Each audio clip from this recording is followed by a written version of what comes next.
Ladies and gentlemen, boys and girls, that was Julius Sumner Miller.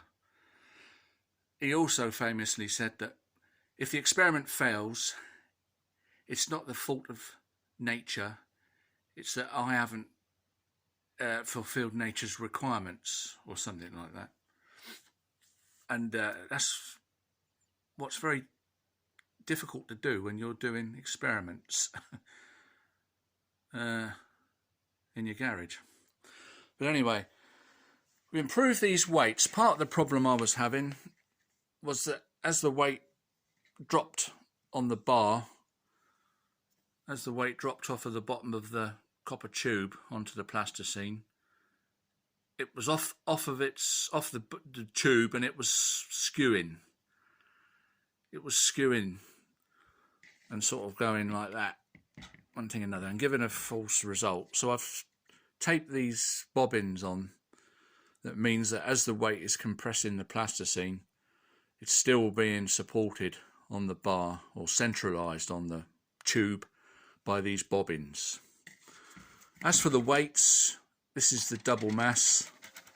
I'm sorry that it's going to be in old-fashioned. That is 5 pounds and 4 ounces, and half of that should be 2 pounds and 10 ounces. There's 2 pounds 8, 9, 10. 2 pounds 10 ounces. It's not equal. 2 pounds 10 ounces is half of 5 pounds 4 ounces. Okie dokie. Right, bear with.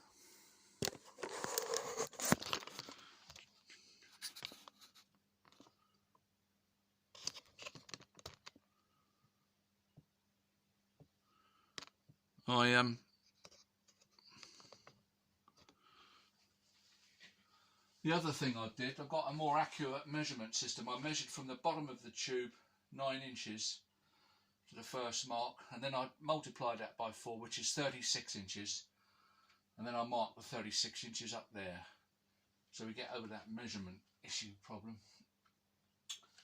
Right, let's do this one first, the half mass double velocity.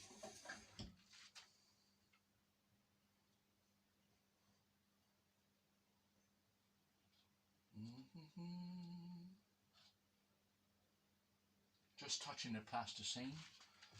Mark just underneath the weight. 1, 1,000, 2, 1,000. Oh, I'll go 1, 2, 3, go. 1, 2, 3, go. Looks like a good impact.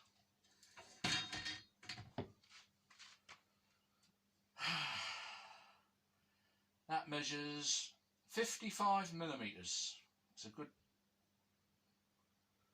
squish, I would say. 55 mil. Down from 100 again.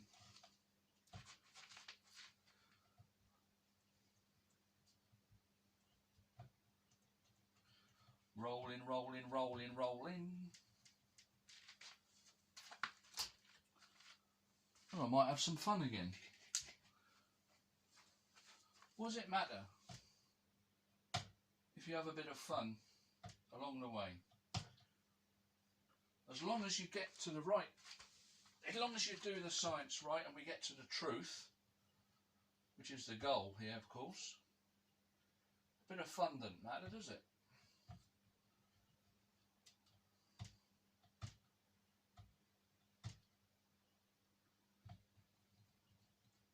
Now I'm taking my time getting this just right. 100 mil.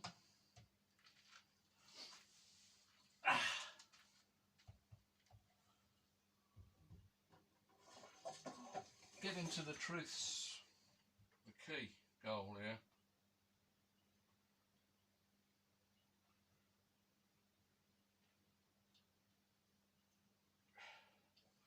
Right. Bottom mark.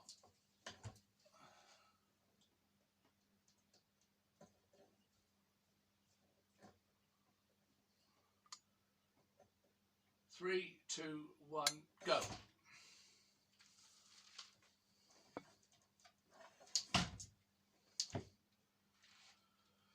What we got now? Oh, good. Nice, good, consistent squish, and we've got 60 mil. 60 millimeters. I forget what I said on the first one, I'll have to run it back, but we've got 60 mil now, down from 100. Now Gary's got it wrong, of course,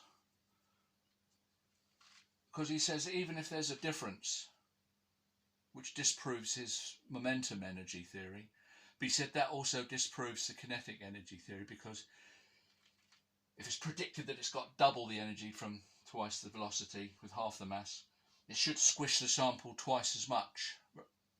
And because it doesn't do that, he says, well, there you go, that kinetic energy's failed. That's a nonsense. It's like the business with the spring.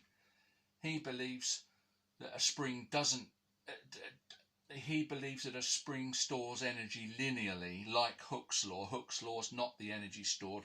That's just a measure of the weight upon the spring. He's getting it all wrong. It doesn't store linearly. Double the velocity, we would not expect double the compression of the clay at all. So that's a nonsense. The fact that there's a difference proves that there's greater energy in the faster velocity because of the kinetic energy theory, and it disproves momentum energy theory because that would indicate the same. Right. So, anyway, there you go. Thank you for that.